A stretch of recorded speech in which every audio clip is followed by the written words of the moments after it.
আমরা কিছুক্ষণ আগেই কিন্তু ডাকসুর ভিপি সাদিক কায়েমের বক্তব্য শুনছিলাম। তিনি শুক্রবার দেশের প্রতিটি মসজিদে মসজিদে শরীফ ওসমান হাদির জন্য প্রার্থনা করতে অনুরোধ জানিয়েছেন। একই সঙ্গে ঢাকা বিশ্ববিদ্যালয়ের যেই মসজিদ প্রাঙ্গণ রয়েছে সেখানেও তিনি দোয়া এবং মিলাদ মাহফিলের আয়োজন করার অনুরোধ জানিয়েছেন। এবং এই বিক্ষুব্ধ জনতা যারা এখানে আজ শাহবাগে উপস্থিত হয়েছেন, কিছুক্ষণ আগেই কিন্তু একটি কথা তারা বলছিলেন যে এই যে শাহবাগকে বিভিন্নভাবে ট্যাগ লাগানো হয়।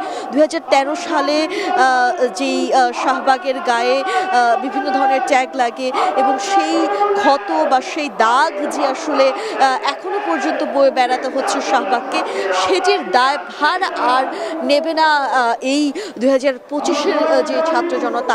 তারা বলছিলেন আজ থেকে, এই মুহূর্ত থেকে শাহবাগ চত্বরটির নাম পরিবর্তন করে তারা এই চত্বরটির নাম শহীদ হাদি চত্বর হিসেবে ঘোষণা করেছে।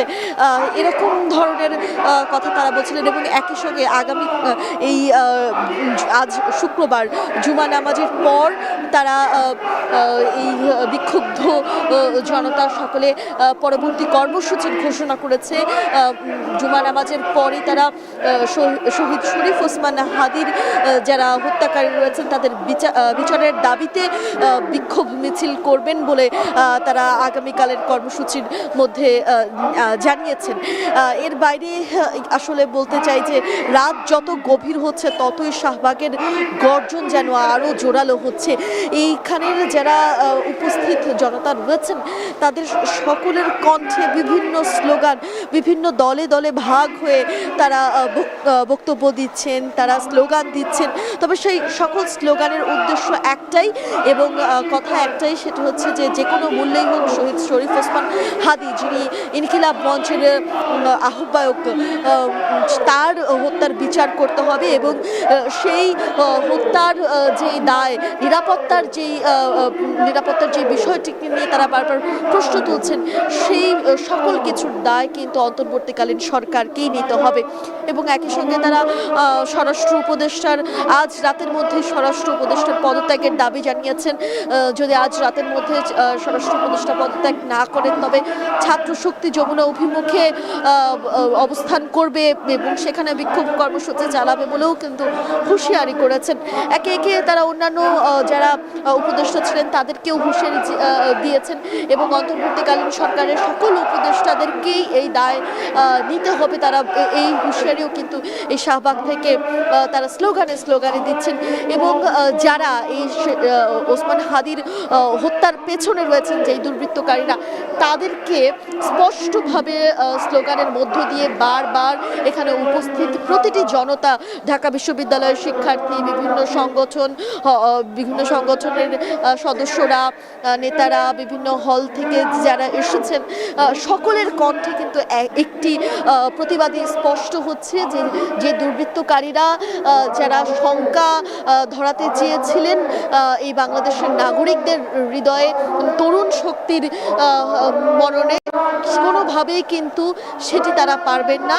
বরং কণ্ঠ চেপে ধরলে কণ্ঠ যে আরও শক্তিশালী হয় এবং যার জ্বলন্ত উদাহরণ ছিল শরীফ ওসমান হাদি, তারা সেই উদাহরণকে বুকে ধারণ করে, সেই নামটি বুকে ধারণ করেই তারা আরও আপন শক্তিতে জ্বলে উঠবে, এমন প্রত্যয় কিন্তু বারবার ব্যক্ত করছেন। অর্থাৎ তারা বারবার হুঁশিয়ারি দিচ্ছেন যে কোনোভাবেই তাদের যে আন্দোলন শরীফ ওসমান হাদির হত্যার বিচারের দাবিতে, সেই আন্দোলন দমানোর চেষ্টা করা যাবে না, বরং তাদের দাবিটি যেন যত দ্রুত সম্ভব মেনে নেওয়া হয়, যত দ্রুত সম্ভব ওসমান হাদির যারা তার হত্যার পেছনে রয়েছেন তাদেরকে ভারত থেকে বাংলাদেশের মাটিতে এনে বিচার নিশ্চিত করা হয়।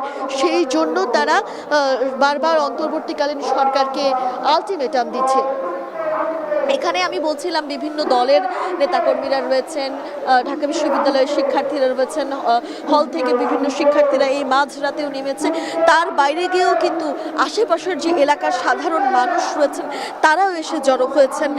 সব কিছুকে ছাপিয়ে গত 7 দিনেই যদি বলি, তাও শরীফ ওসমান হাদী তার ব্যক্তিগত মতামত, মতাদর্শ, রাজনৈতিক চিন্তাভাবনা, দেশের প্রতি ভালোবাসা সব কিছুর ঊর্ধ্বে গিয়ে যখন একজন মানুষ জীবন মৃত্যু সন্ধিক্ষণে বারবার লড়াই করছিলেন, একটি গুলির যার মাথা খুলিয়ে এফুর থেকে উফুর করে দিয়েছে, তার জন্য কিন্তু প্রার্থনা করেছেন ধর্ম ভুলে গিয়ে, মতামত, মতাদর্শ সকল কিছু ভুলে গিয়ে সেই হাদীর শেষ পর্যন্ত চলে যাওয়ায় প্রকৃতির নিয়ম হোক কিংবা ভাগ্যের পরিহাস হোক, যাই হোক না কেন, এই যে হাদীর অকালে বিদায় নেয় কোনো কিছুতেই কিন্তু তারা মেনে নিতে পারছেন না।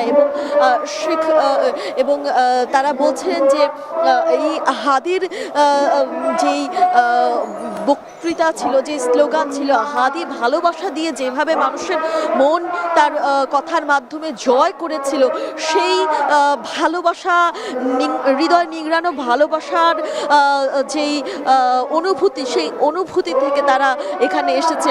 অনেকেই শরীফ ওসমান হাদীকে কোনো রাজনৈতিক ব্যক্তিবর্গ হিসেবে চেনে না, কখনোই হয়তো সরাসরি দেখেও নি, শুধুমাত্র টেলিভিশনে, সামাজিক যোগাযোগ মাধ্যমে তাকে দেখেছে, তাকে অনুসরণ করেছে।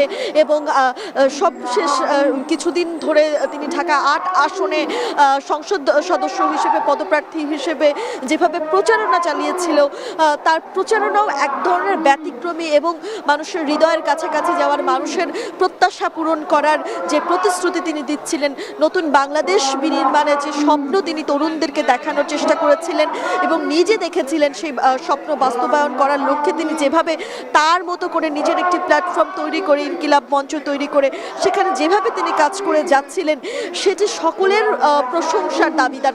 তবে সব কিছুর পরও তার পরিবারের এই শোক, তার কাছের বন্ধুদের এই শোক, সেই শোক আসলে শক্তিতে রূপান্তর হয়ে বিচারের দাবি কিন্তু তারা বারবার করছিল। আমরা শাহবাগে রয়েছে এই মুহূর্তে, কারণবাজারে রয়েছেন আমাদের আরেক সহকর্মী রাজু আহমেদ। একটু সেখানকার সবশেষ খবর জানতে চাই। রাজু, বিক্ষুব্ধ জনতা আমরা জানি প্রথম আলো এবং ডেইলি স্টারের কার্যালয়ে সেখানে ভাঙচুর করেছিল, আগুন ধরিয়ে দিয়েছিল।